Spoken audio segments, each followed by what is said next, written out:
51% অনেক বেশি শিশু কন্যারা ঘরের ভেতরেই সেক্সুয়াল হ্যারাসমেন্টের শিকার শৈশবে হয়ে যান। পরিবারকেও সচেতন হতে হবে, গুড টাচ ব্যাড টাচ যেমন শেখাতে হবে। প্রপার সেক্সুয়াল এডুকেশন বলতে যেটা বোঝায় সুষ্ঠু শিক্ষা যৌন বিষয়টাতে, সেটার ব্যাপারে আমাদের সমাজে সিরিয়াস ট্যাবু আছে।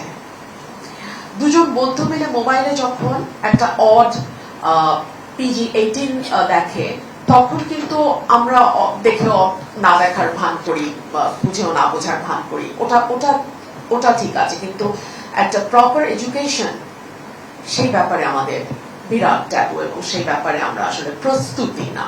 তো একটা পাঠ্যপুস্তক প্রণয়নের আগে আমাদের সামাজিক প্রস্তুতিরও তো একটা ব্যাপার আছে।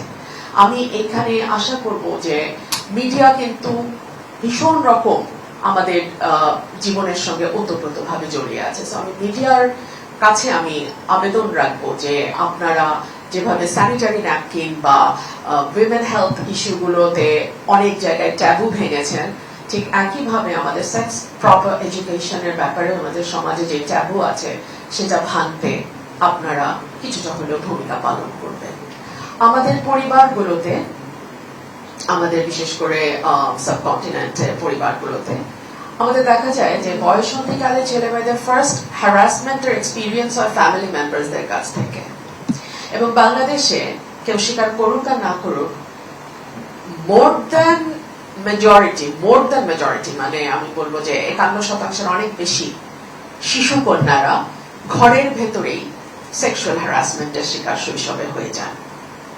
এটা যখন তারা প্রথমে মাকে শেয়ার করতে যান, মা বলেন আচ্ছা বাদ দাও, এটা আর কাউকে বলার দরকার নাই, যা হয়েছে হয়েছে। Am I right or wrong? Isn't it? তাই তো হয় না? কি বুঝলেন ভাই? অনলি যেটাই চাই। সো এই যে মুখে হাত চেপে দেওয়া শুরু হলো জীবনের শুরু থেকে, তারপর থেকে মেয়েরা ওই মুখে হাত চাপা দিয়েই চলে। একটা কথা বলি, আমাদের সমাজে বলা হয় ছেলেরা হলো বংশের বাতি, তাই না? কিন্তু মজা হলো পরিবারের সম্মান কিন্তু মেয়ের কাঁধে থাকে। মেয়ের পান থেকে চুল খসলে সেটা নিজের দোষেই খসুক আর সেটা অন্য কেউ জোর করে নিয়ে যায়, সেটার সঙ্গে কেন জানি পরিবারের সম্মান ওতপ্রোতভাবে জড়িয়ে যায়। সো একটা মেয়ে ছোটবেলা থেকে শিখে যায় যে তাকে বলা যাবে না, যা হয়েছে অন্ধকারে সেটা অন্ধকারেই রেখে দিতে হবে।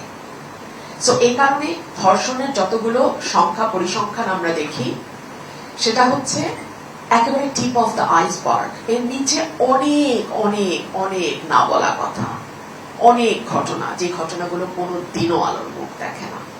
সো পরিবারকেও সচেতন হতে হবে, গুড টাচ ব্যাড টাচ যেমন শেখাতে হবে, একই সঙ্গে এটাও পরিবারের মানুষের মাথার মধ্যে ঢুকিয়ে নিতে হবে যে 8-10টা ক্রিমিনাল অফেন্সের মতোই সেক্সুয়াল হ্যারাসমেন্ট বা অ্যাবিউজও কিন্তু একটা অপরাধ, একটা ফৌজদারি অপরাধ, এবং অপরাধের জন্য দায়ী অপরাধী, যার উপর অপরাধটা হয়েছে সেই ভিকটিম নয়।